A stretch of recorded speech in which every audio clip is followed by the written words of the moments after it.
एक समझदार औरत वो होती है जो अपनी छोटी छोटी आदतों से ना सिर्फ पैसे बचाती है बल्कि अपने घर को भी ना बहुत अच्छे तरीके से चलाने का हुनर रखती है। आज के व्लॉग में ना मैं आपके साथ शेयर करने वाली हूँ कि मैं शॉपिंग पर पैसे किस तरह से बचाती हूँ, अपनी डेली रूटीन के कामों को किस तरह मैनेज करती हूँ कि मैं आउटिंग के लिए भी बड़ी आसानी से टाइम निकाल लेती हूँ, और साथ ही साथ कुछ मज़ेदार सी क्विक और बजट फ्रेंडली रेसिपीज़ आपके साथ शेयर करूँगी। तो व्लॉग होगा बहुत इन्फॉर्मेटिव, पूरा ज़रूर देखिएगा। अस्सलामुअलैकुम माय यूट्यूब फैमिली, उम्मीद है जी आप सब ठीक ठाक होंगे। अल्हम्दुलिल्लाह मैं भी बिल्कुल ठीक हूँ। तो ये है जी कुछ शॉपिंग जो मैंने आमना के लिए की थी। मैंने सोचा कि अपनी बहनों के साथ शेयर करती हूँ कि मैं आमना के कपड़े कहाँ से ख़रीदती हूँ, किस प्राइस रेंज में ख़रीदती हूँ। तो कुछ उसके लिए ना मैंने ये 2-4 ड्रेसेस ख़रीदे थे, 3 ड्रेसेस थे और ये तीनों ड्रेसेस मैंने चेज़अप से लिए हैं। अगर आपको नहीं पता तो बता देती हूँ कि चेज़अप पे चल रही है आजकल सेल, और ना अच्छा खासा डिस्काउंट चल रहा है। जो तीनों ड्रेसेस हैं ना मुझे 50% ऑफ पे मिल गए थे।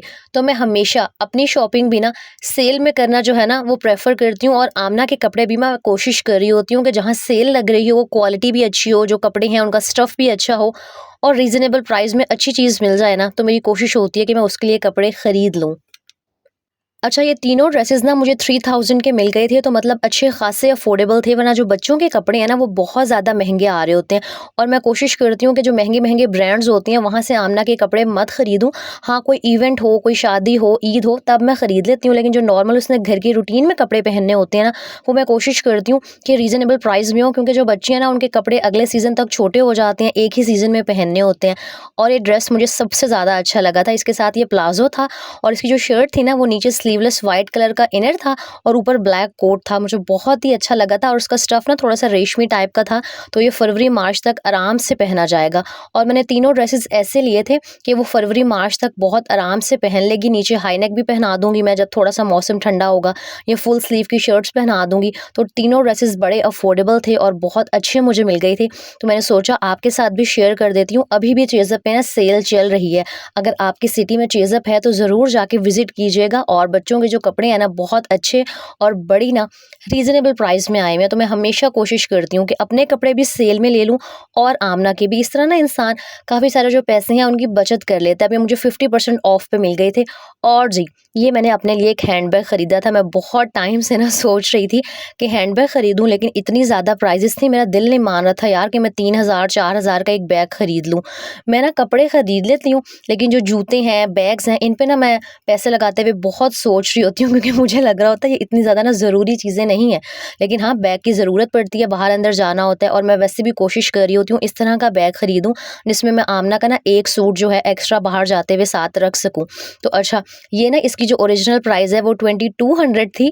चीज़अप से ही लिया ये भी मैंने, और मुझे 50% ऑफ पे ना सिर्फ 1100 रुपये का मिल गया था।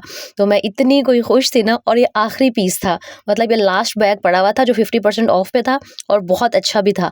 और सबसे मज़े की बात इसकी ये थी कि फिनिशिंग बहुत अच्छी थी, क्वालिटी बहुत अच्छी थी। तो जब उसने मुझे कहा ना कि भई ये 50% ऑफ पर है, तो बस मैंने तो कहा दे दे भाई, फटाफट से जल्दी से दे दो, इससे पहले कि कोई और उठा के ले जाए। और अच्छा खासा स्पेशियस भी है, क्वालिटी बहुत अच्छी है और कलर बहुत अच्छा था। मेरा जो पहले वाला बैग है ना वो मैं तकरीबन 2-3 साल से यूज़ कर रही हूँ, और एक ही बैग को ना मैं यूज़ किए जा रही थी। तो मुझे बहुत अच्छी लगी थी ये चीज़ें, तो मैंने सोचा आपके साथ भी शेयर कर देती हूँ कि मैं इस तरह ना शॉपिंग पे पैसे बचा लेती हूँ। तो हमेशा ना सेल्स का फ़ायदा उठाया करें और जो है ना पैसे बचा लिया करें, अच्छा खासा इंसान को फ़ायदा हो जाता है। ख़ैर, फिर वही घर के जो काम थे वो स्टार्ट हो गए थे, और मैं आजकल ना ये 3-4 दिन हुए हैं ये हैंड क्रीम यूज़ कर रही हूँ। ये मैंने ओरिफ्लेम से ऑर्डर की थी, बहुत ज़बरदस्त है। हाथ ना मेरे बहुत सॉफ्ट हो गए हैं, वरना वो काला तेल इस्तेमाल कर कर के ना हाथ बहुत ज़्यादा रफ़ हो गए थे।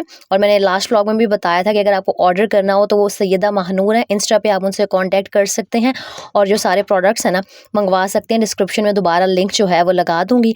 यहाँ जी मैं नाश्ते की तैयारी कर रही थी और रात की ना रोटियाँ बची हुई थी, और अगर कभी भी मेरा रात का सालन बच जाए, रोटियाँ बच जाएँ, कुछ भी बच जाए ना, मेरी कोशिश होती है कि नेक्स्ट डे मैं उसे बड़े अच्छी तरीके से यूज़ कर लूँ, और जो कोई भी बचा हुआ खाना है ना वो वेस्ट और ना हो। यकीन करें, यही छोटी-छोटी आदतें होती हैं जिनकी वजह से ना आपका जो घर है बहुत अच्छे तरीके से मैनेज हो जाता है। जो आपके अखराजात हैं वो बजट से बाहर नहीं जाते, और हर चीज़ ना बहुत आसानी से आप अपने बजट में रहते हुए मैनेज कर सकती हैं।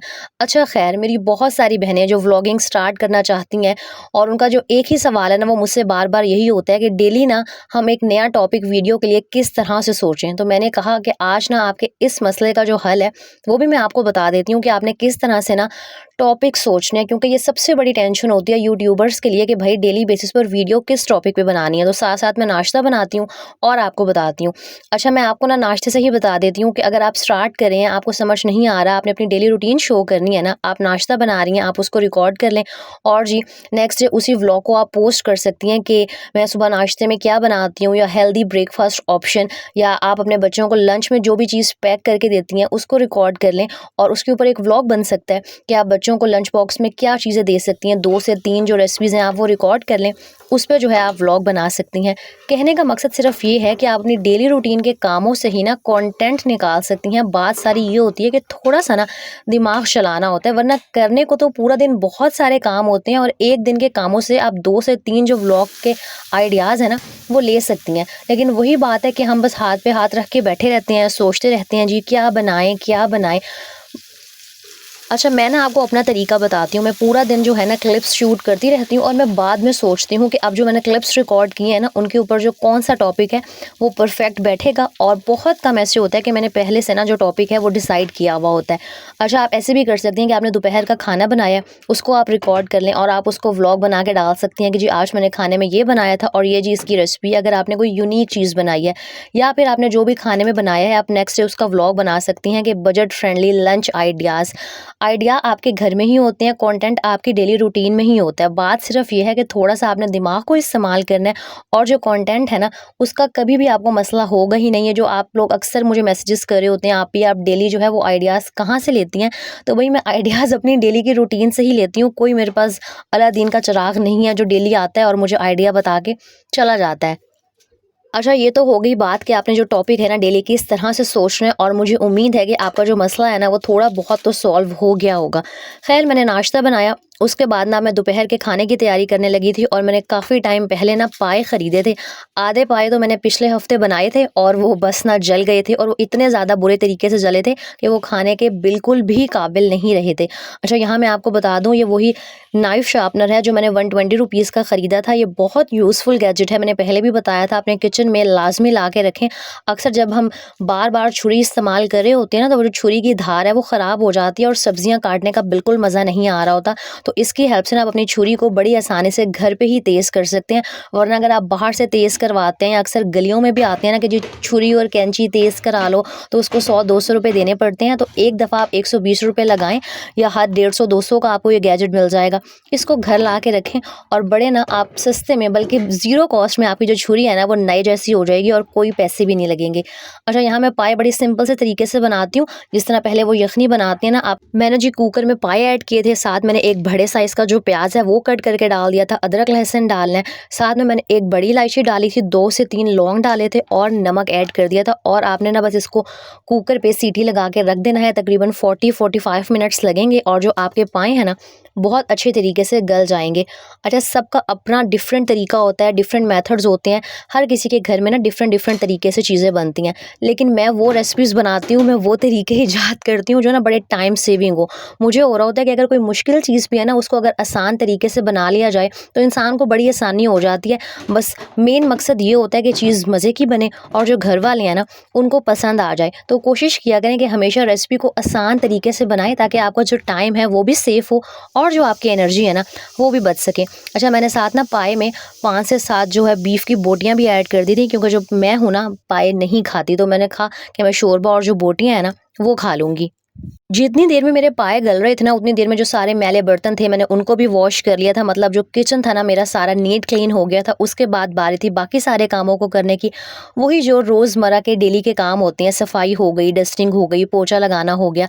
अच्छा, आप लोग अक्सर मुझसे पूछ रहे होते हैं आप सब कामों को किस तरह से मैनेज करती हैं, हमसे घर के काम नहीं किए जा रहे होते। मैं बहुत सारे टाइम मैनेजमेंट पर वीडियोज़ बना चुकी हूँ, जल्दी किस तरह उठना है इस पर भी वीडियोज़ बना चुकी हूँ। लेकिन फिर भी ज़ाहिर है डेली बेसिस पर कोई ना कोई न्यू सब्सक्राइबर सब्सक्राइबर मेरे साथ जुड़ता रहता है और फिर वो मुझसे यही क्वेश्चन कर रहे होते हैं, तो मैं आपको सिर्फ यही कहूँगी कि अपनी ना एक प्रॉपर रूटीन सेट कर लें। आप एक टाइम फिक्स कर लें कि आपने सुबह उठ के सबसे पहले ये काम करना है, उसके बाद ये काम करना है, और जो भी आपका स्केड्यूल है, जो भी आप प्लानिंग करते हैं ना, उसमें घर की सफाई को लाज़मी टॉप पे रखा करें, प्रायोरिटी पे रखा करें। क्योंकि मुझे ऐसे लगता है कि जो घर की झाड़ू पोछा है, डस्टिंग है, वो डेली बेसिस पर लाज़मी होना चाहिए, चाहे आपका घर छोटा है, चाहे आपका घर बड़ा है। स्पेशली अगर आपका एक रूम है, फिर तो अपनी आदत बना लें, और एक रूम को तो वैसे भी साफ़ करना बहुत आसान होता है, 10 से 15 मिनट लगते हैं, सारी सफाई हो जाती है। बात सारी ये है कि आपने बिस्तर से उठना होता है, मोबाइल को छोड़ना होता है, हिम्मत करनी होती है और हर काम आसान हो जाता है। बाकी जो मेरी बहनें कह रही होती हैं ना, आप ही हमसे जल्दी नहीं उठा जाता, इस हवाले से चैनल पर ऑलरेडी बहुत सारी वीडियोस मौजूद हैं। टाइम मैनेजमेंट पर भी बहुत सारी मैं वीडियोस बना चुकी हूँ, वो आप देख सकते हैं। आज मेरा कहने का मकसद सिर्फ ये है कि जब आप किचन के काम कर रही होती हैं, और जब जिस तरह यहाँ पे अब कुकर में पाए गल रहे थे, तो बजाय इसके कि मैं इस टाइम को वेस्ट कर दी, मैंने उस टाइम को यूटिलाइज़ किया था और जो घर की सफाई सुथराई के काम थे ना, वो सारे कर लिए थे, क्योंकि पाए गलने में 40-45 मिनट्स लगते हैं।